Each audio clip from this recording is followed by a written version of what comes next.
Kenapa puasa Daud? Rezekinya juga kayak Nabi Daud gitu. Maksudnya sehari dapat, sehari enggak. Ini juga kacau gitu. Ini terus dia zolimnya itu kadang anak santri sekarang itu pamernya itu ngomong gini, ya kan rizkus salihina kas salihina anfusihim, kan Gus rezeki orang soleh itu kayak orang soleh juga. Maksudnya kata saya, yasumu yauman wa yuftiru yauman, itu betul. Tapi kalau kamu yasumu yauman ya kemudian wa yuftiru yauman, yang miskin persoalannya gitu. Ya ini jangan tanya, anak udah puasa Daud, bahkan karena puasa Daud itu kurang tajam, saya puasa apa itu? Asaumud dahar, puasa tiap hari.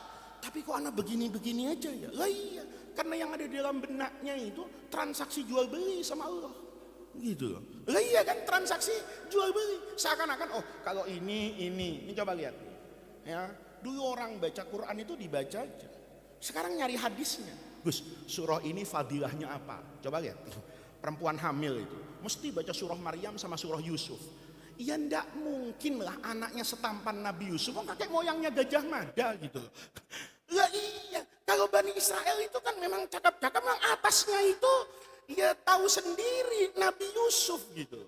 Lah itu baca Nabi Yusuf itu bukan kemudian ganteng fisik gitu. Begitu lahir, anak mau nanya Kiai, apa? Istri dulu itu tirakat baca surah Yusuf supaya anaknya kayak Nabi Yusuf. Ya, saya bilang mungkin zikirnya salah pakai bahasa Suryani gitu loh ya. mungkin gitu ya. Inna maqali rahmata rabbi dan sebagainya, mungkin itu. Jadi keluar Nabi Yusuf yang casingnya begitu gitu. Lah ini yang sebetulnya harus kita apakan itu? Kita bersihkan dulu di sini. Kita ini lupa begitu kita berangkat ngaji hari ini. Itu jangan tanya. Kita ketika ngaji itu langsung ada, oh ini man salaka tariqan yaltamisu fihi ilman sahlallahu lahu bihi tariqan. Tariq ilal jannah aja dengan ngaji itu gampang. Apalagi tariq ila Senayan. Ini kan separuh pinter banyak gobloknya gitu. Ketika kita sudah jadi ahlun lil ilmi, itu udah cukup untuk kita syukuri kepada Allah. Ya Allah, di tengah-tengah orang ke sana, saya kok bisa ya, takdir saya itu ke sini, itu udah cukup. Nah, ketika itu yang sudah cukup, maka hatinya itu kan dipenuhi dengan apa? Dengan Allah. Jadi manusia itu sejatinya ya. Itu kayak di surah Al-Qiyamah itu. Kata Allah, bagil insanu ala nafsihi basirah, walau alqa ma'adhirah. Orang itu bisa kok berakting, bisa. Tapi nggak mungkin awet. Rasanya yang menikah udah pasti bisa membenarkan kata-kata saya. Pak, suami saya kok berubah ya? Saya tanya, berubah kenapa ibu? Dulu waktu sebelum nikah, apa saja yang saya minta dikasih. Loh, itu sudah al-aslu baqa'u makana ala makana gitu loh. Memang dari dulu semua orang kalau belum nikah, ayo yang laki-laki ini, yang sudah nikah ini, waktu malam pertama, itu kan ngelihat secantik-cantiknya perempuan istri kita. Malam pertama. Malam 1000 kan mulai berpikir, kok yang cantik bukan istri saya saja ya? Semua orang cantik. Malam ke 10.000, mungkin kucing dibedakin hilaf ini. Ya, suami-suami akhir zaman. Ya, yang kayak gitu tuh, ya memang biasa. Kenapa? Karena acting kan. Yang gak sabar, itu waktu pacaran, Masya Allah.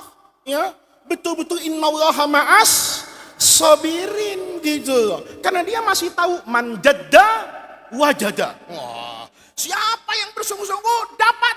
Nah, sebenarnya gue pelit, tapi dia jeda fi kedermawanannya. Untuk apa? Wajada. Begitu wajada, ya sudah selesai. Sadaqallahul azim, sudah wajada. Ini sederhana loh agama. Makanya kalau kita perhatikan ya, kejadian kayak begini, ini kan bukan sekarang. Bukan karena Al-Quran saja. Saya rasa semua ajaran agama, semua budaya, semua tradisi itu akan sama. Bahwa apa yang ada di dalam hati itu pasti akan tertumpah. Saya masih ingat dulu mahfuzat. Dulu zaman saya, zaman Darrohman sebelum tahun 2000-an, itu pelajaran namanya mahfuzat. Sekarang dirubah, keren. Nusus adabiyah. Keren judulnya. Tapi kenapa santrinya kok nggak nambah keren gitu? Ya, yang mahfudot tuh sampai sekarang itu hafal. Yang nusus adabiyah baru tamat setahun ditanya sudah nggak hafal lagi gitu. Ya, itu namanya pelajaran itu namanya mahfudot. Itu benar juga sih. Barokah nama.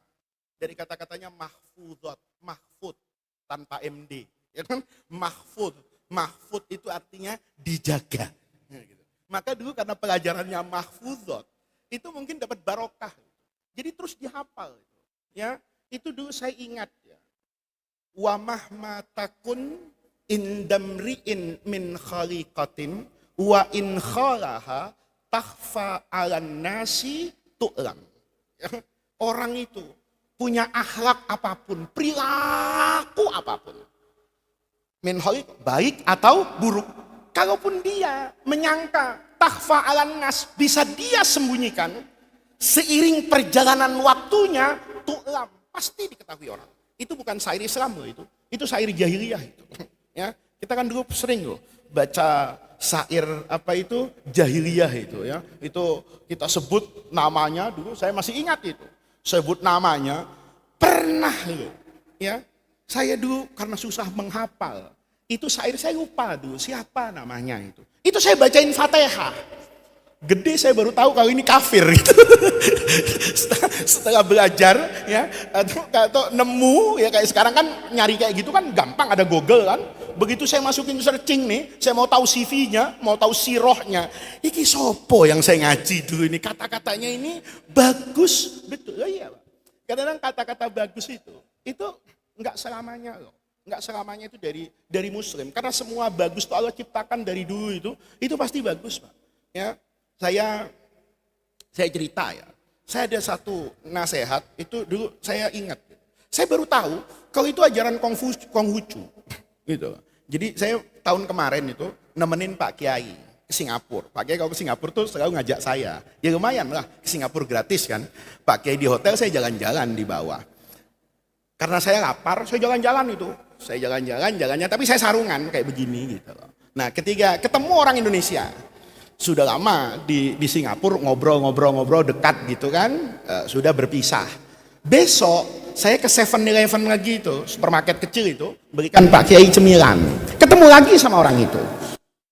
Terus dia nuntun di Seven Roads itu, nuntun saya itu jalan Hotel Novotel itu ngikutin saya. Pak, sekalian saya apartemen saya di sebelah sana, saya jalan sama Bapak. Gitu. Udah, saya jalan. Dia terus ngomong ke saya. Orang itu tadi, Bapak Kiai ya katanya gitu. Loh, kok tahu? Kata saya, kan yang sarungan belum tentu Kiai. Sebagaimana yang jubahan belum pasti Habib. Kan gitu kan. Lah iya, di Jeddah itu sudah jubahan, tasbih lagi. Itu supir taksi gitu loh. Malah kadang-kadang buta huruf gitu loh. Nah itu kan saya bilang kan kalau maju itu kan banyak orang pakai sarung juga ke Singapura ziarah ke makam Habib Nuh gini. Kan mau Bapak tahu. Dia ngasih nasihat tuh indah loh kata dia. Angsa salju itu untuk menjadi putih tidak perlu mandi. Saya dengar nasihat itu, saya catat gitu loh. Saya catat.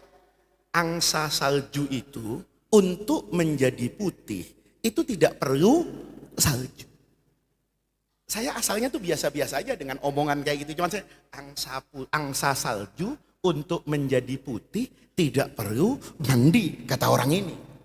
Malamnya itu Habib Hasan di Habib Muhammad bin Salim Al-Attas di Masjid Ba'alawi yang paling ramai di Singapura. Pak Kiai ceramah. Nanti biasanya penutup yang ceramah itu Prof. Quraisy. Saya ketemu, mau makan. Pak Quraisy sendirian. Saya bilang sama Pak Kiai, ada Prof. Quraisy, yuk kita temenin. Ayo makan bertiga dengan Pak Quraisy. Saya perhatiin. Itu semasjid pakaiannya keren-keren. Ada yang jubahan, ada yang ini, macam-macam lah. Ada yang pakai jas, ada yang boleh. Pak Quraisy tuh bajunya kayak saya aja, model baju koko putih. Sarungnya yakin mahalan saya jauh. Mahalan saya jauh karena beliau kan punya mahasiswa, saya punya santri. Beda. Enakan punya santri daripada punya mahasiswa. Gitu loh. Karena mahasiswa tuh jarang bertabaruk sama rektornya, itu jarang. Nggak ada malah. Ini Mustaghfir ini sebentar lagi saya doakan jadi rektor ini gitu loh. Dia profesor, itu nggak ada kan? Ada nggak di prodimu tuh mahasiswa terus guru barokahnya guru ya? Nggak ada. Ya, kalau saya, mohon maaf gitu, sebulan sekali mesti ada barokah BHS, ya. Nggak tahu kadang-kadang min asabil yamin, min asabil shimal, nggak tahu lah. Pokoknya Gus berkaya, berkaya, berkaya. Sampai sekarang Pak Kores tuh kalau ketemu, saya nih nggak punya sarung sebagus kamu. Kata dia gitu.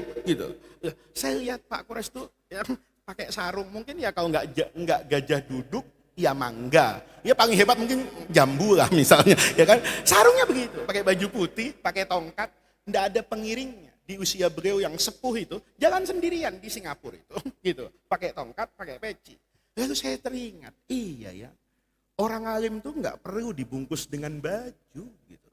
Orang alim itu juga nggak usah promosi saya ini siapa, gitu. Ketika dia bicara, kita pasti akan tahu lah sejauh mana kealiman orang tadi.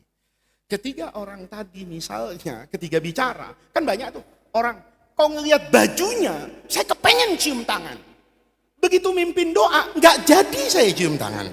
Kenapa?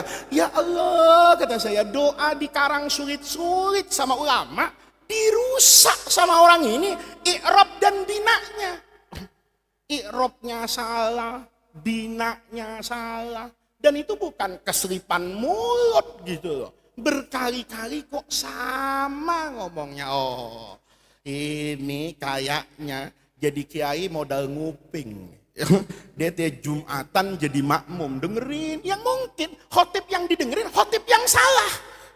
Dia pakai setiap khutbah. Di sini saya nggak jadi cium tangan. Kenapa? Yang mau saya cium itu ilmunya, bukan bajunya. Yang mau saya istifadah itu hatinya, bukan casingnya. Nah, yang kayak begini nih, nasihat dari siapapun, itu menunjukkan bahwa memang sejatinya untuk mengetahui kebaikan seseorang, itu parameternya terlihat. Nah, ada orang tanya sama saya, Pak, tapi kan ada Pak, orang yang kalau sendiri itu jahat. Jadi kan saya pernah cerita sama di pengajian ini. Kita itu kalau mau tahu diri kita itu siapa, ya lihat aja waktu kita sendiri nggak ada orang. Di situ kelihatan. Kalau kita zikir depan orang, wajar ada orangnya. Saya pakai peci di Darul Rahman, ya wajar. Mau ada santri, kan begitu. Tapi ketika sendirian, itu nanti akan tampak kita. Kan kita begitu Pak. Kita ukuran bisa nahan hawa nafsu itu kan bukan pada puasa siang aja Pak. Maghrib juga jadi ukuran. Kalau kita kan nggak kelihatan itu. Bekasnya puasa tuh nggak kelihatan loh kita maghrib. Jangankan 1 tahun yang akan datang. Baru maghrib udah nggak kelihatan bekasnya. Waktu siang tuh kan soleh banget. Ya, dimaki-maki orang. Soim. Ada teh soim. Ada apa aja soim. Tapi hatinya nggak soim. Nggak lihat teh, ntar gue beli nih. Telepon istrinya. Ntar malam teh botol ya ada maghrib. Ya. Jalan sedikit ngelihat es kelapa. Nanti maghrib tolong ya Dinda ada es kelapa ya berbukanya. Siap abang. Kan begitu. Ya. Begitu maghrib saat semuanya boleh habis-habisan. Semuanya dimakan. Bukan cuma itu. Ngomong sama istrinya. Lo tahu nggak tadi tetangga kita? Brengsek banget. Sebenarnya kejadian pagi kan mau ceritain duhur tapi kan lagi puasa.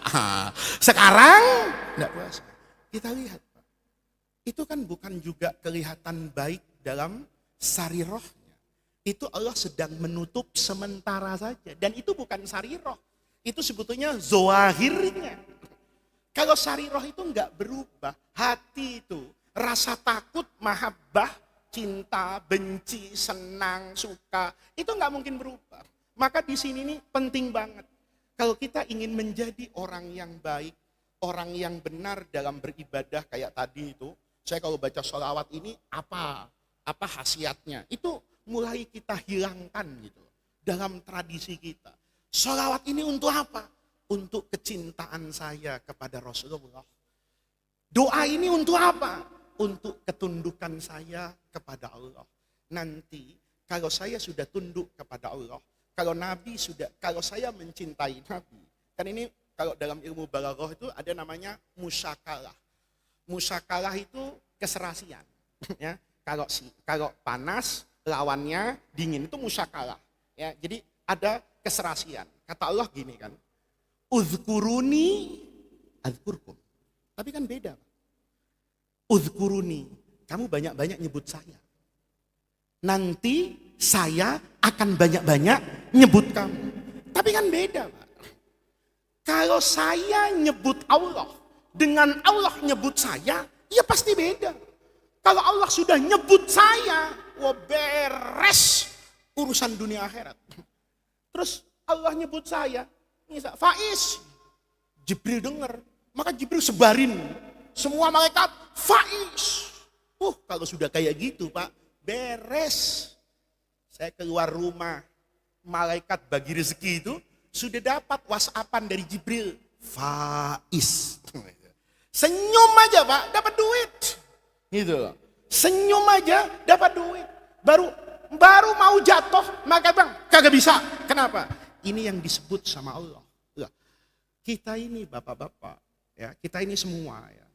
Kalau bisa memperbaiki sisi sarirohnya, itu adem. Kalau sariroh kita benar, itu akan kita lihat manusia itu dalam kesedihannya dia bertemu dengan rahmat Allah. Kita lihat, kita ini kan masih milih-milih ya apa yang diberikan oleh Allah kepada kita. Kalau dapat duit, alhamdulillah. Dapat sakit, kita merasa Allah nggak cinta sama saya. Tapi lihat, dulu Abu Ja'far Al-Mansur itu punya orang, Pak. Orang yang setiap hari itu datang ke beliau. Orangnya itu ya pendiam. Sama Abu Ja'far Al-Mansur, karena orang ini orang baik, ya, namanya Ayyas, itu dikasih makanan. Jadi kalau setiap hari itu ketemu dengan Abu Ja'far Al-Mansur tuh dikasih makan. Ya kalau sekarang ya makan bersama. Hari Senin makan, hari Selasa makan, hari Rabu makan. Kata Khalifah ini orang tiap saya makan datang karena makanannya enak. Kayak kita kan gitu kan. Kalau maulid Nabi rajin kan kita datang, rajin. Tapi kalau kematian ngintip dulu kan. Kalau yang mati fuqara wal masakin, kayaknya aku doang. Ini kan. Itu kalau bisa ya datang. Kalau nggak bisa, nggak datang. Tapi maulid Nabi, denger pula. Anggarannya 100 juta. Panitia motong sapi, ada nasi mandi, datang kita. Karena apanya itu? Nasinya. Kan belum pernah kita datang maulid makan nasi pakai garamnya. Tapi kayaknya perlu sekali-kali yuk kita buat prank jamaah ya. Saya kepengen maulid Darur Rahman nanti itu daripada pusing mikir nasi kebuli berkidir-kidir, kita prank sekali-kali ya. Kira-kira siap nggak alumni Darur Rahman nih? Ya, untuk membersihkan nama di medsos tapi kan nanti pasti viral itu. Maulid tempe. Nah, gitu. Nah, tapi kalau coba kita lihat ya kira-kira. Karena orang tuh kadang suka berlindung di bawah Rasulullah kan. Terus ngomong gini. Kita ini nasi kebuli ini untuk menghormat sama Rasulullah. Saya orang ngomong gitu takut hisapnya nanti di hadapan Allah itu. Itu betul karena menghormat Rasulullah atau sedang menjaga kehormatan dirinya. Atau ingin dikatakan, wah kiainya kaya, pondoknya hebat, kalau makan gini. Tapi kadang-kadang kita perlu lah. Sekali-kali itu jangan hidup di zona yang nyaman ya. Kira-kira alumni keberatan nggak kalau maulid yang akan datang ya kita tanpa panggung yang dengan bunga-bunga itu udah pasanginnya mimbar satu gitu ya, karpet satu, semuanya aqua, nggak usah kasih snack ya. Begitu makan kita keluarin nasi putih ya sama dadar diiris aja kayak rambut gitu banyak-banyak gitu ya. Terus kita bagikan. Kira-kira jadi omongan nggak rasanya? Kita kalau makan pun datang itu karena tahu enak. Kalau tahu nggak enak, mesti nggak datang. Itu manusiawi. Kiai juga begitu kok. Ya. Itu kalau amplopnya gede, wih itu kadang-kadang sampai salah datang. Acaranya masih minggu depan, udah datang sekarang gitu. Kenapa? Karena amplop. Kadang-kadang datangnya itu rajin betul. Kenapa? Waktu panitianya ngundang, itu ngasih uang tebal. Loh, saya sering digoda kayak gitu. Ya kan? Saya sering digoda kayak gitu. Saya diundang orang, nggak bisa. Tapi yang datang tuh tetap ngasih uang. Saya kan enggak enak sebetulnya gitu. Kan enggak enak saya sebetulnya gitu. Ada sebetulnya supaya enggak dihisap sama Allah gitu. Kalau saya kan enggak enak, bohong. Enggak ada orang terima duit enggak enak zaman sekarang tuh enggak ada. Enggak ada, biar wali saya enggak percaya kalau wali abad 21. Enggak percaya. Kasih uang gitu. Sering ada godaan. Tiba-tiba, Gus ini titipan dari Sohibul Hajah. Loh jangan kata saya. Kan enggak bisa. Kadang ada yang tega juga. Itu enggak diamplopin. Kalau diamplopin kan menjadi rahasia antara dia dengan saya dan Allah gitu. Enggak diamplopin. amplopin dikaretin, jadi kelihatan. Wah, merah pecian lagi kata saya. Ya, kan nggak semuanya yang merah juga menyenangkan. Merah kalau nggak pakai peci puluhan, tapi merah pakai peci ratusan gitu. Gimana ini kata saya? Terima saya. Begitu terima kan dia salaman pulang. Saya masuk ke kamar itu, saya taruh kan jadi kelihatan. Kalau ada amplopnya kan nggak kelihatan. Minimal saya pergi dulu kan lupa ini amplop dari siapa. Saya taruh dengan karet-karetnya. Ada kok bisikan dalam hati. Enggak pidato aja segini kata saya. Ya kan? Belum pidato saya kata saya. Dan belum bisa. Bagaimana kalau bisa dan nanti pidato. Dapat berapa? Rusak. Rusak artinya. Tapi kita sering kan. Kalau lagi enak kayak gitu pasti kita datang. Maka ini balik cerita Khalifah. Udah gak usah pikirin amplop saya gak usah. Itu rahasia saya sudah. Ya. Ini Abu Ja'far itu bilang. Ini orang mentang-mentang kalau makan sama saya enak, dia datang terus. Ah, besok saya mau kerjain. Dikasih makan nggak enak, saya lupa namanya. Itu apa? Di Mesir itu ada juga buah kayak timun tapi pahit.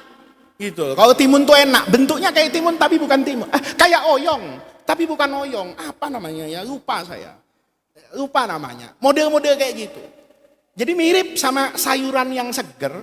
Tapi rasanya itu kalau tahu oyong enggak? Kan itu enak. Ada satu tuh di Mesir tuh namanya apa ya? Kayak timun, kayak oyong, tapi enggak enak gitu. Saya lupa. Itu dulu kalau di Mesir makanan orang Arab suka. Saya enggak suka gitu. Apa ini? Saya lupa. Kalau timun tuh hiar ya. Kalau itu apa namanya? Udah enggak usah, enggak penting lah. Oh dikasih makanan itu. Begitu datang waktu makan, Abu Ja'far tuh seneng. Kan mau ngeprank. Mampus loh hari ini. Enak aja makan di istana tiap hari. Hari ini mampus loh rasanya. Begitu dihidangkan, makannya sama. Semangat betul. Ini khalifah penasaran. Jangan-jangan salah ngasih gitu loh. Jangan-jangan enak. Dimakan, gak enak. Maka dipanggil Ayas. Kamu tadi makan tuh kok kayaknya semangat betul. Kan gak enak. Kata dia, kata siapa Tuan? Enak. Lu kok tahu enak? Katanya. Begini tuh. Apa kamu? Dia jelasin kan. Jawabannya itu yang mengandung ilmu. Kata dia begini. Tuan, selama ini Tuan itu tidak pernah memberi kecuali yang terbaik untuk saya. Saya itu setiap ketemu Tuan, itu gak pernah dapat gak enak. Itu gak pernah. Makan enak. Pulang diongkosin. Kan enak terus sama Tuan. Jadi semua yang Tuhan berikan kepada saya itu tertanam dalam hati saya, ini pasti enak. Kalau kita kan enggak, ya. Kalau lagi Allahumma inna duha Allah, terus Allahumma in kana rizqi fis sama, keluar. Tahu-tahu keluar masjid ada orang datang. Pak Haji habis duha ya? Iya, Masya Allah muka Pak Haji berseri. Anak semalam mimpi Pak Haji, depan masjid ketemu orang mukanya bersinar kayak begini, itu perintah mimpi anak-anak kasih uang 100 juta, keluar 100 juta, langsung keluar ayat kan, wa may yattaqillaha yaj'al lahu mahraja wa yarzuqhu min haitsu la yahtasib. Ambil handphone, foto 100 juta, cekrek, buah kesabaran dan ketakwaan. Saya lihat gitu tuh paling empet lihat orang kayak gitu tuh, enak betul ya, dia foto itu. Di foto, terus diuploadnya itu yang nggak nahan. Buah kesabaran, ketakwaan berbarengan dengan takwa kepada Allah. Kata saya, ini bener apa enggak? Kan mestinya begitu. Yang ngasih kita uang siapa? Allah. Yang ngasih kita sehat? Allah. Harusnya. Yang ngasih kita sakit? Allah juga. Ketika kita ngelihat bukan pemberiannya, tapi konsen pada siapa yang memberi, bersih hati kita. Bersih hati kita, iya kan? Saya sering kasih contoh kan kalau pengantin baru itu, enggak ada yang salah. Enggak ada yang salah. Istrinya masak enggak enak, tetap enak, pengantin baru. Saya pernah cerita itu, bikinin insya malah di kelas 6. Ya, ada cerita itu di Syria, memang bagus usulnya itu. Saya pakai itu dulu untuk ngajar insya. Tapi setelah saya besar itu, saya pakai filosofi hidup. Ada pengantin baru itu. Istrinya itu saking groginya habis malam pertama itu saking cintanya itu lupa masukkan garam ke minuman suaminya. Jadi kopinya itu pakai garam 2 sendok. Suaminya itu datang kan, abang, aku sudah buatkan kopi. Aku aduk kopi ini atas nama cinta. Masya Allah. Itu kopi sudah enak sebelum diminum itu. Ya, itu biar kata itu kopi-kopi gilingan apa kapal api, mau kapal tabrakan juga itu rasa kopinya sudah subhanallah itu. Begitu diminum, masya Allah 2 sendok, loncat suaminya, kaget kan, panik dia. Ya, kata istrinya, ada apa bang? Pengantin baru. Apa kata istri? Kata suaminya, subhanallah Dinda, saya dulu ngaji di pesantren. Kata Rasulullah, al arwahu junudun mujannadah, at-thayyibuna lit-thayyibat. Dalil pengantin baru ini. Ya, orang yang baik berpasangan dengan yang baik, ya kan? Orang tuh kalau sudah cinta jodoh itu pasti akan ketemu. Bininya kan bingung, apa ini yang dimaksud suami ini? Kopi aja pakai qala Allahu taala at-thayyibuna lit-thayyibat, lama bener mau minum kan begitu. Tapi ini suaminya kan dalil begini Dinda. Sebetulnya ada rahasia yang tidak pernah ada orang tahu selama ini. Ada apa? Saya ini lahir di penjaringan. Wah, jangan tersinggung Jakarta Utara, ini cuma contoh doang ya. Main warakas, ancol. Dari kecil hidup saya itu tidak pernah jauh dari laut. Sehingga saya terdidik untuk mencintai rasa asin. Air yang saya minum asin, yang saya pakai mandi asin, makanan setiap hari juga ikan asin. Jadi saya tuh dididik dengan yang asin-asin sehingga saya mencintai garam. Nih suami nih, lihat nih, keren. Saya memang dari dulu itu apa-apa saya campur dengan garam. Sayur pakai garam, nasi goreng pakai garam, bubur kacang hijau pakai garam gitu. Sampai puding pun ada, semuanya. Hari ini saya kaget Dinda. Ada apa? Kopi ini Dinda kasih garam padahal saya belum ngasih tahu. Itu tandanya memang kau tercipta untukku. Masya Allah, itu kalau masuk TikTok, Masya Allah, viralnya kayak apa enggak tahu itu. Itu sudah Allahumma firlahu warhamhu wa'afihi wa'afu anhu itu. Indah betul. Kenapa? Malam pertama. Coba diterusin. Ya. Coba aja diterusin. Ya. Nanti begitu cintanya hilang, lu nyumpahin gua mati. Lu mau punya suami stroke, kan begitu. Itu kalau diterusin. Tapi kalau sudah kayak begitu hilafnya, ketika rumah tangga sudah 20 tahun, lain bunyinya. Dengan dipanggil, sini nih, lo perempuan apa bukan sih? Lo tahu nggak bedanya gula sama garam? Coba lihat itu. Orang yang sama, tapi dengan perasaan yang berbeda, dengan pandangan yang berbeda, sama kan? Ya, ibu nih, yang perempuan nih, kalau malam pertama baru pengantin baru, yang jatuh, itu pasti suaminya panik. Ada apa Dinda sakit ya? Yang sakit kakinya, yang dilus-lus pantatnya itu. Kenapa? Ya malam pertama persoalannya gitu. Bener enggak? Panik. Apa kita ke dokter? Apa Masya Allah, timbang keserimpet kain. Nelfon dokter spesialis ortopedi.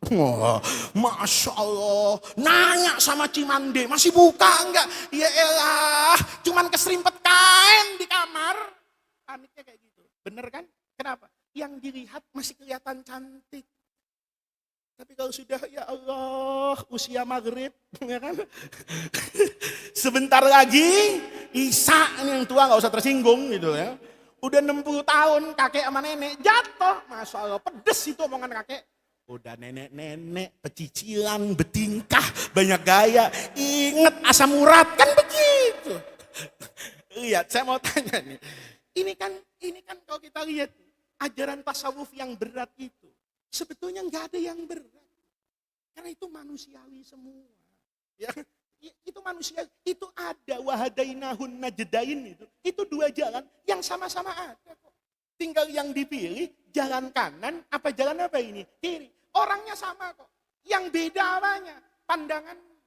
masih ingatkan dulu, kelas 3 kalau nggak salah. Mahfudat lagi. Wa ainur ridho an kulli aibin kalilatun. Kama anna aina sukhti tubdil masa. Coba lihat sekarang. Lihat aja. PDIP sama Jokowi. Asik ngelihatnya. Ya. Untung kan sekarang ada jejak digital. Ya. Dulu kayaknya PDIP dengan Jokowi kayak Nabi Harun sama Nabi Musa. Sulit untuk dipisah gitu. Ia kan menjadi juru bicara gitu ya. Yang ini mengeluarkan kebijakan ini, partainya ngebelain. Dibilang sama orang itu petugas partai. Sekarang musuhan. Coba kita lihat. Kenapa? Ainur ridho dulu, sekarang ainus sukhti. Itu manusiawi. Jadi kalau kita itu wa ainur ridho an kulli aibin kalalatun gitu. Tapi diganti sama santri Darrohman sekarang. Ya. Wa ainu buaya an kulli cewek jalalatun gitu. Itu saya juga nggak tahu kalau si baweh bangun tuh gimana i'rabnya gitu. Ya, itu kan manusiawi. Nah, yang kayak gini sebetulnya itu akan menjadi ukuran dan parameter kita. Dan itu sekarang ya para jamaah sekalian, itu ada ilmunya. Satu contoh misalnya ya. Saya itu percaya betul bahwa ajaran luhur agama itu pasti akan bertemu dengan ajaran luhur dari manusia. Apa yang luhur dari manusia? Ilmu. Nih, makanya saya dorong sekarang santri-santri Darrohman itu masuk fakultas tuh yang aneh-aneh. Ya. Jadi program Darrohman sekarang, karena kelas 6-nya banyak. Dulu zaman saya, zaman tahun 90-an, kelas 6 tamat paling 80 orang. Gitu. Paling banyak 90 orang. Waktu di Senopati itu kelas 6 tuh paling banyak 180, 200 rasanya. Sekarang anak kelas 6 itu ada 500 berapa, lupa saya. Ya. Hampir 550 orang kelas 6 aja. Loh, kalau jadi ustadz semua, repot. Idza soidal khatibu alal mimbar 10 yang bangun. Ya kan? Gua duluan, gua senior di DR, angkatan berapa? Waduh, bisa berantem ini. Idza soidal khatibu alal mimbar. Maka pakai mazhabnya Nabi siapa itu? Nabi Yakub. Udkhulu min abwabin mutafarriq. Saya suruh anak-anak sekarang, kamu masuk ya jurusan psikologi, kamu belajar ilmu jiwa manusia ya. Nanti kita itu nggak cuma marah-marah, kita sering kan, wah ini Pak pelajaran ini nih imamnya Barat, ya wajar. Memang Barat yang berkembang kok secara sains di sana. Ya, kalau Anda mau protes tuh jangan cuma marah, bertarung di dalam. Masuk fakultas psikologi, nanti satu hari kan keren. Ya, diangkat jadi guru besar misalnya di fakultas ilmu kesehatan masyarakat atau di fakultas kedokteran atau apapun, tiba-tiba tesisnya. Kalau sekarang kan tesis itu pasti nasab, ya kan? Nggak habis-habis itu ya. Yang cinta habaib dengan anti habaib itu ribut soal nasab, nggak jelas itu. Ya. Udah kamu tuh nggak usah ikut-ikut kayak gitu ya. Ya yang kita yakini ya. Habib kita yakini keturunan Nabi, kita cium tangannya, ya kan? Habib-habib yang ceramahnya aneh, yang bilang si lebih hebat dari Imam Syafi'i, ya udah nggak usah didengerin, ya kan? Ada orang alim satu, Habib satu itu lebih, Habib bodoh satu lebih alim dari 70 orang alim, anggap aja itu sampah masyarakat, buang, selesai. Tapi enggak usah ribut-ribut soal nasabnya. Ya saya ngaji hikam kayak gini, kamu panggil Gus, kan gitu kan. Ya, tahu-tahu bulan depan saya kesini pakai celana jeans, ya kan. Ngajak misalnya joget di masjid, ya hilangkan Gusnya. Tapi kan enggak perlu meragukan kalau anak saya atau anaknya Kiai Syukron, gitu aja lah. Ya. Habib palsu ada, Habib enggak bener ada, anak Kiai enggak bener ada, Kiai palsu ada. Ya, Gus saja perlu kita verifikasi juga, sekarang sama lah kayak gitu ya. Nih kalau nanti anak-anak bisa bikin tesisnya keren kan. Aspek psikologi tertentu itu dikaitkan seperti yang diajarkan Ibnu Athaillah di dalam apa ini? Hikamnya. Contohnya apa? Hati itu akan menumpahkan apa yang ada di dalamnya dan itu akan dilihat dari apa ini? Aspek dohirnya. Sekarang kan ada Pak. Saya dulu itu nggak paham. Kalau di polisi itu ya, ini kita cukup tahu jangan pernah masuk. Ya. Itu ada alat pendeteksi kebohongan. Jadi kalau diperiksa itu penyidik itu bisa tahu ini jujur apa bohong. Saya pikir dulu mesinnya bisa ngomong kayak malaikat Raqib Atid gitu. Saya pikir mungkin saya dulu masih kecil itu mikirnya alat pendeteksi kebohongan. Saya pikir saya ngomong depan mesin itu apa tangannya masuk Apa kayak di tensi gitu ada alat gini. Terus mesinnya ngomong, bohong. Gitu. Jujur. Kalau begitu enak betul itu. Semua ternyata bukan itu kan. Tapi gerakan tubuh orang itu nanti ada parameternya. Ditanya ini, jawaban tensi darahnya itu normal.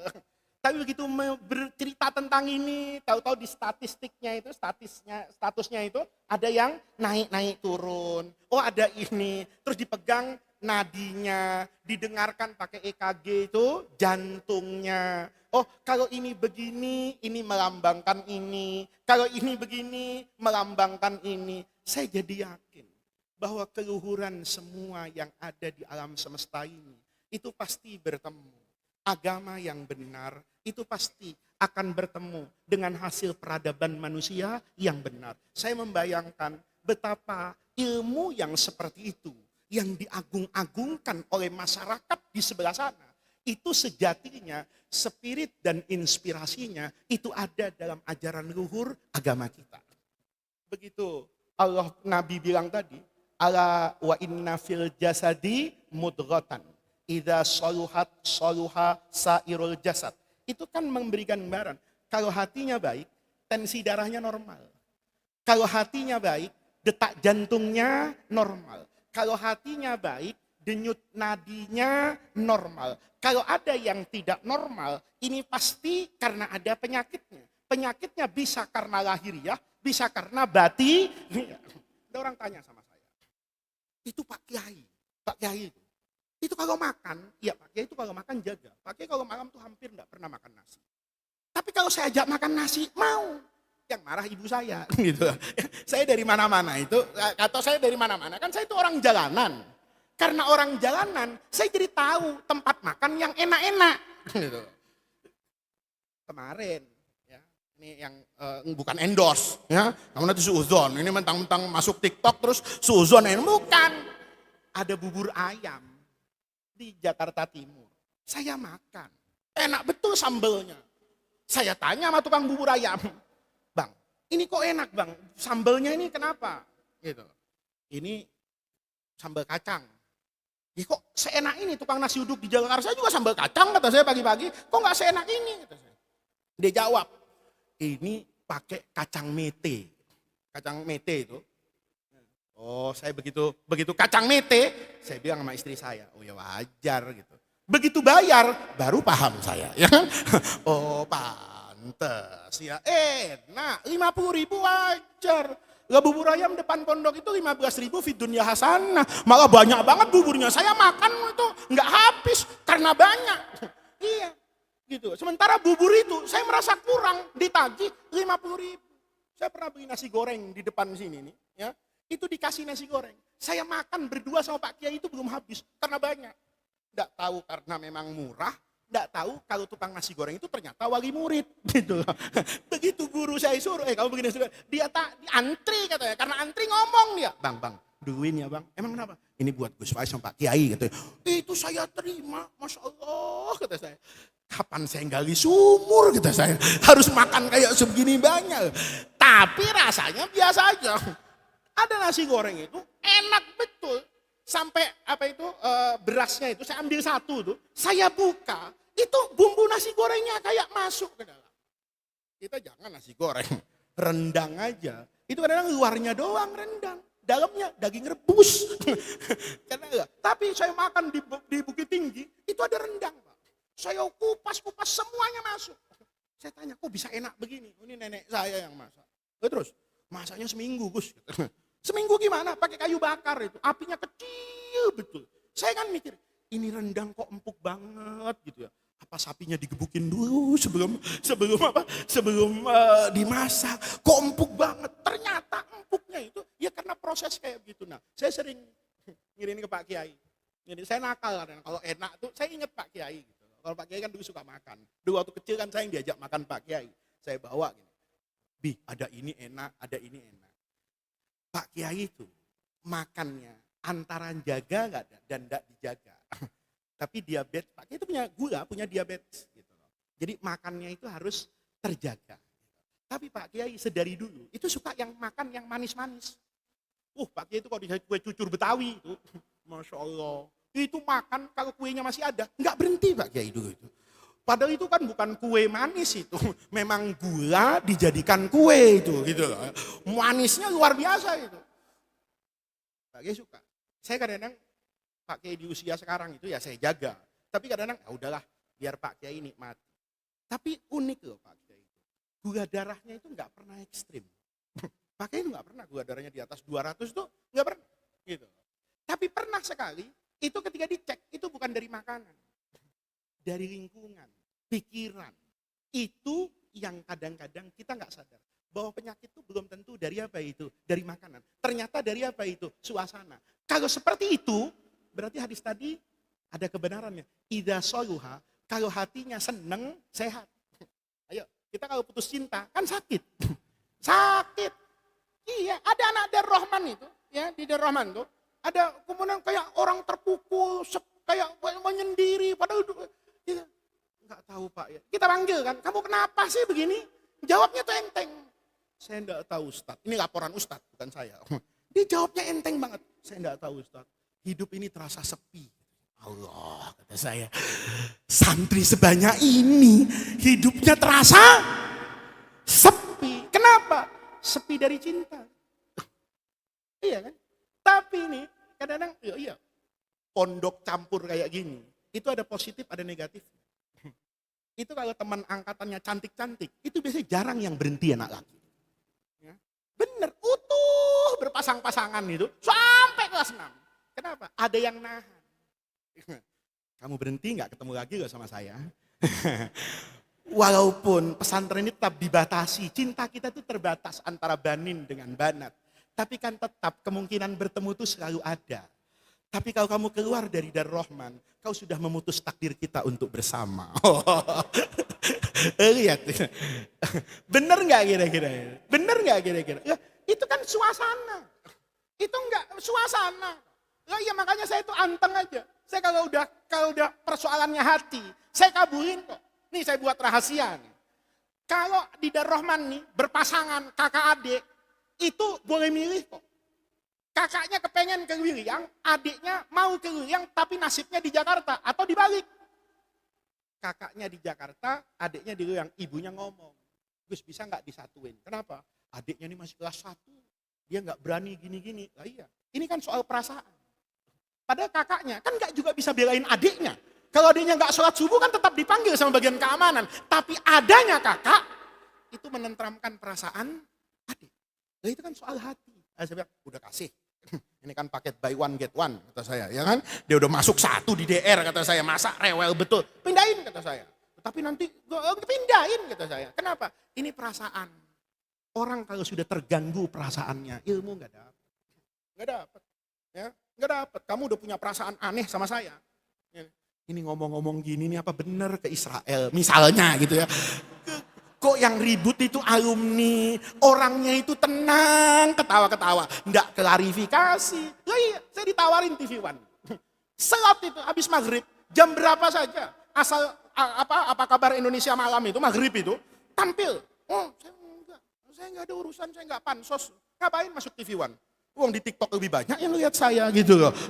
Kalau masih mikir masuk TV itu kiai kolonial, saya bilang kiai kalau minta maaf udah saya maafin kok, udah selesai gitu. Kamu nanti jangan curiga. Sekali curiga itu nggak dapat. Dulu Imam Nawawi yang Damaskus itu kalau berguru sama guru mau ngaji itu doanya satu. Ya Allah, tolong ya Allah, selama saya ngaji sama guru saya, tutup aibnya guru dari pandangan saya. Karena apa? Sekali dia merendahkan gurunya, walaupun gurunya salah, tapi sepaket. Barokatul ilminya jadi hilang. Kenapa? Karena nggak ada kekaguman. Oh iya, ini rahasia pesantren. Kenapa anak pesantren itu kadang-kadang matematikanya itu nggak lurus. Di pesantren tuh bodohnya minta ampun. Jadi kiai, aneh betul. Karena saya dengar itu, saya kadang ke Jambi, ke Sumatera, ke ini. Lihat itu. Yang pegang-pegang pesantren itu bukan orang istimewa. Yang istimewa malah jadi bawahannya. Ya, saya pikir-pikir kenapa ya? Oh ya, jangan-jangan itu karena dalam alam pesantren, itu ada barokah ilmu. Makanya kan pesantren itu beda dengan boarding school, beda dengan sekolahan. Karena sosok kiai dan sosok guru itu dikagumi oleh santrinya dan serba bisa. Nggak tahu nahu nanya saya. Iya kan? Nggak tahu nahu nanya saya. Nggak tahu sorof datang ke saya. Ada masalah fikih datang ke saya. Tamat dari Rahman nikah, istrinya mau lahiran minta air sama saya. Datang itu biasanya nanya hukum. Oh iya saya punya pengalaman banyak kok. Anak yang tiap hari itu WhatsApp saya, ilmu terus. Gus, ada masalah gini kira-kira gimana? Kira saya sempat saya baca, nggak sempat ya nggak saya jawab. Satu kali datang ke saya bawa aqua. Ada apa? Istri saya mau melahirkan ini. Kata dokter agak-agak sulit, ada gangguan. Terus, ya minta doanya. Ini anak sebenarnya anak pinter. Tapi masih percaya sama ludah saya itu aneh gitu. Ya, sudah pegang teknologi, ya kan? Sudah jadi sarjana, pinter. Tapi masih percaya saja sama ludah saya. Padahal kamu doa sendiri aja. Ya jangan, Gus, makom kita beda katanya. Ya iya toh. Itu kenapa? Kenapa anak itu begitu sama? Karena dia merasa saya itu istimewa. Padahal saya nggak istimewa. Istimewanya saya tak satu aja. Karena aib saya ditutup sama Allah. Gitu aja. Selesai. Maka saya kalau doa itu nggak ada GR-GRan. Ya Allah, hadza waliyun min awliyaika. Ya, tawajjahtu biwajhikal karim. Enggak. Ya saya bilang, ya Allah, jadikan saya itu khairan mimma yadhunnun. Itu Bapak fikih gitu. Imam Abu Hanifah itu dulu, itu Imam Abu Hanifah itu, kalau masuk masjid itu, dia berharap nggak ketemu orang. Kenapa? Kalau ketemu orang, anak-anaknya bilang, Bapak ini jadi repot sendiri. Satu ketiga itu, Imam Abu ini masuk masjid. Kan jamaah biasa. Muhibbin itu melebih-lebihkan dari aslinya. Itu biasa, namanya cinta. Ya, kita juga anak kita kan kita, ya Allah, anak nggak ada. Mbak ibu itu njelekin anaknya nggak ada, digendong, dipuji-puji gitu. Padahal hitam. Ya Allah, gantengnya. Saya kadang penasaran juga, saya intip. Perasaan nggak ganteng kata saya. Perasaan biasa aja kata saya. Tapi kan begitu. Ya, sebentar. Udah 11:30 ini kita nggak selesai. Tapi ya itu kan memang perasaan. Jadi inti dari perasaan tadi itu semua yang ingin saya sampaikan pada pengajian hari ini itu memang semua yang ada di dalam hati itu akan menjadi cerminan. Maka hati-hati dengan perilaku kita karena nanti masyarakat itu akan melihat cerminan dari hati kita. Saya kasih contoh nih karena sudah mendekati zuhur, ini saya potong nggak, nanti cerita yang lucu-lucu tadi itu kita lanjutkan bulan yang akan datang, tapi ini harus diselesaikan. Ya. Jadi kita dulu bicara begini, kita pelajaran di Rahman masih ingat sama-sama pelajaran sederhana. Dulu sederhana betul saya pahami, tapi hari ini menjadi luar biasa. Dulu kita diajarkan begini, lisanul hal, perilaku kita itu afsah, min lisani al-maqal. Itu bangunan agama sama. Agama mengatakan kafa bil mauti wa idha. Sebetulnya kalau ada kematian, itu nggak usah ngundang kiai. Karena kiai sehebat apapun, kemampuan retorikanya, dia tidak akan mampu memberi nasihat seperti nasihat yang diberikan oleh apa ini? Kematian. Nah, coba, kita kalau sudah ada kematian, kita bisa sadar. Nih saya kemarin kan sering ditanya sama orang, karomah itu apa?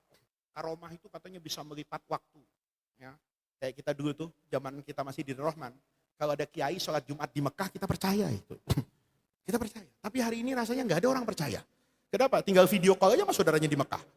Ya, lu ketemu guru gua tadi Jumatan. Jumatan apaan katanya? Guru tadi nggak ada, Jumatan di Mekah. Lu ketemu nggak tadi? Lah, di Mekah belum Jumat ini katanya. Emang kenapa? Lah, masih jam 9. Khotibnya masih tidur kata gitu. Tadi katanya guru nggak ada lihat. Karomah yang kayak gitu kan nggak gitu mengagumkan. Ya, terus ada orang, anak, ayo ikut saya yuk baca hizib ini sekian. Siapa tahu nanti kita bisa terbang.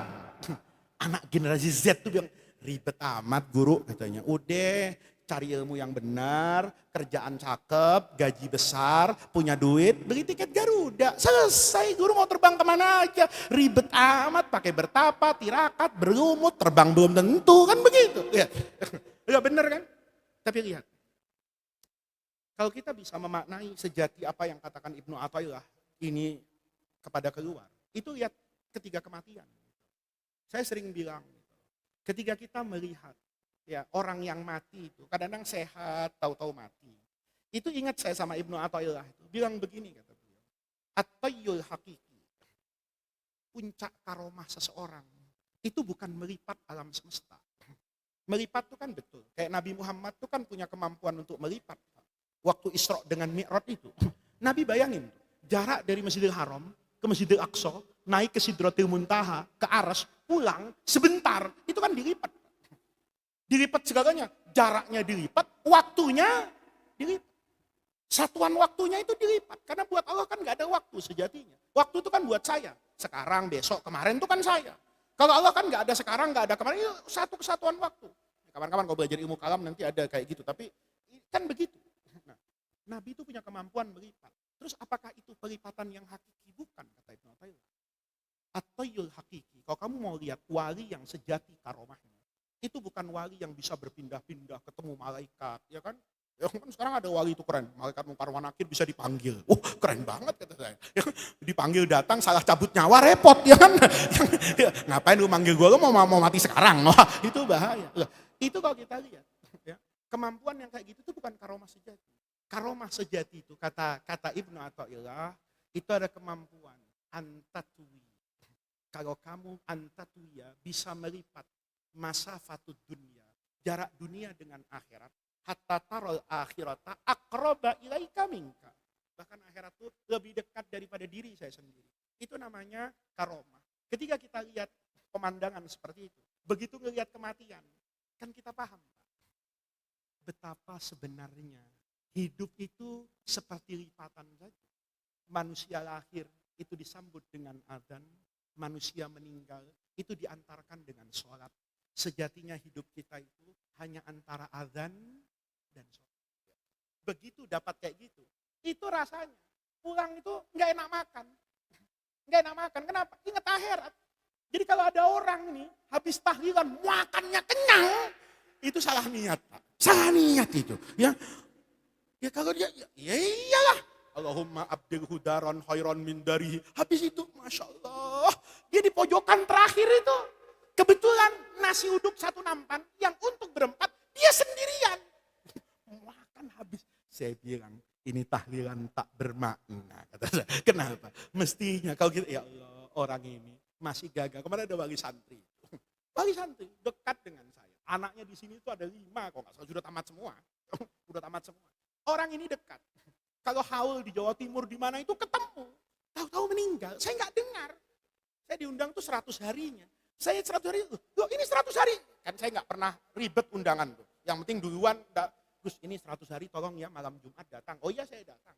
Saya nggak tahu kalau yang malam Jumat 100 hari itu, orang yang dekat saya kenal betul. Saya kelihatan nggak pernah kedengeran sakit. Tapi ketika seperti itu, saya membayangkan iya ya.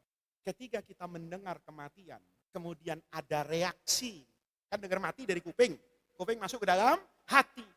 Reaksinya khusyuk. Maka orang sholat juga gitu.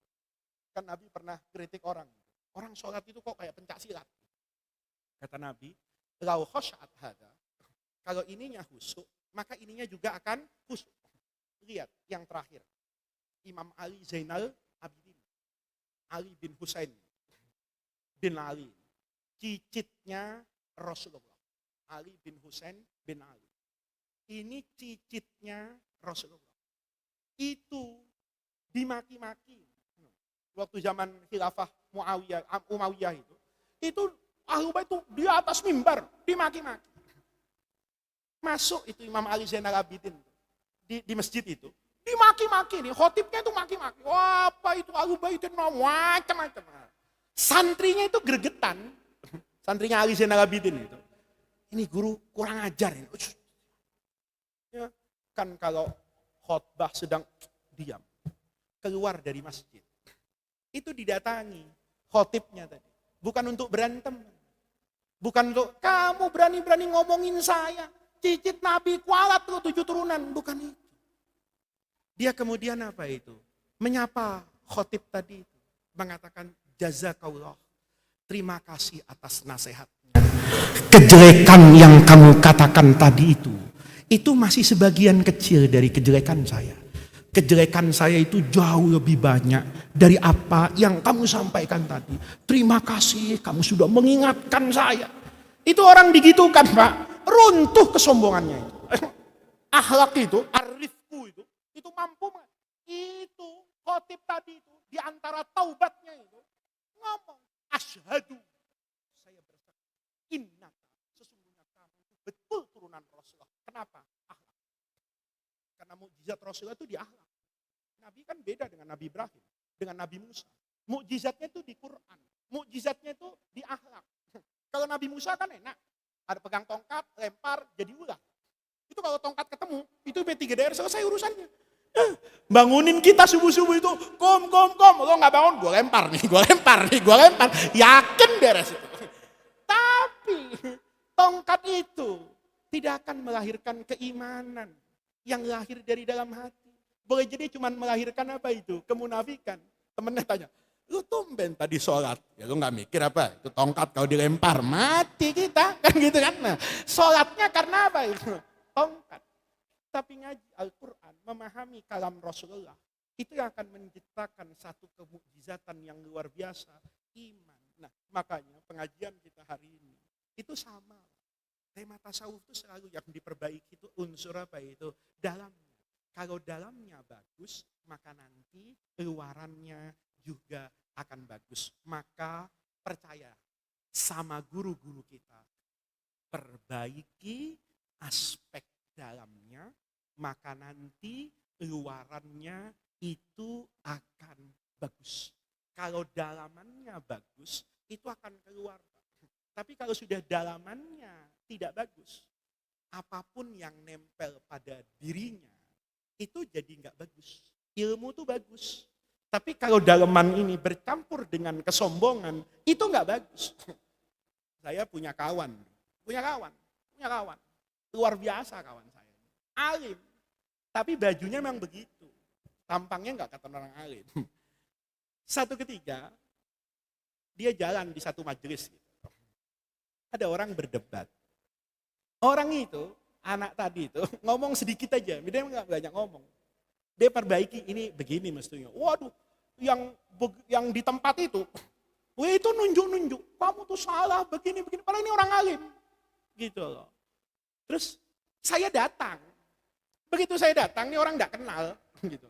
Ini termasuk wali mastur, ya. Kalau kamu bukan wali mastur, memang ilmunya mastur di catatan gitu. Kalau nggak ada catatan, hilang ilmunya gitu. Kalau ini memang, terus saya kritik, kenapa diem aja digituin? Enggak Gus, enggak apa-apa katanya. Kadang dalam hidup itu kita perlu ya untuk menahan diri kita dari melakukan sesuatu agar memberi kesempatan kepada orang lain itu untuk mewujudkan mimpinya. Dia itu mimpi kepengen jadi orang alim, ya biarin aja. Kalau saya hari itu membantah, maka saya akan terlihat orang alim, dia nggak puas karena mimpinya belum terwujud untuk dipuji orang. Itu namanya akhlak. Itu namanya akhlak. Nah, akhlak kayak begini itulah yang menjadi concern kita di dalam hati.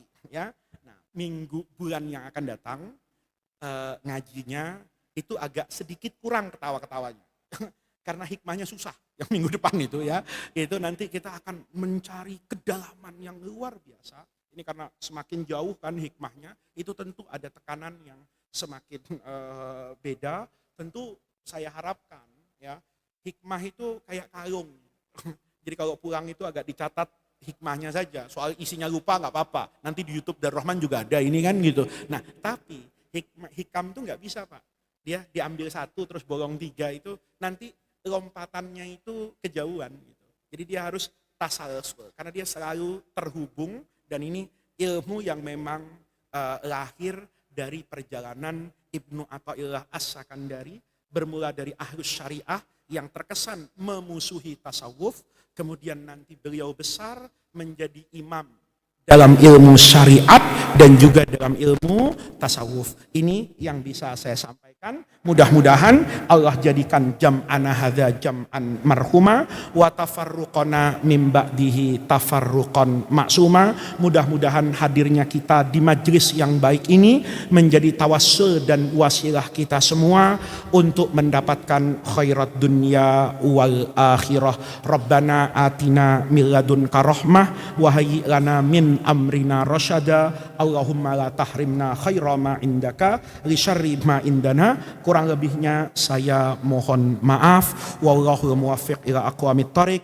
Wassalamualaikum warahmatullahi wabarakatuh.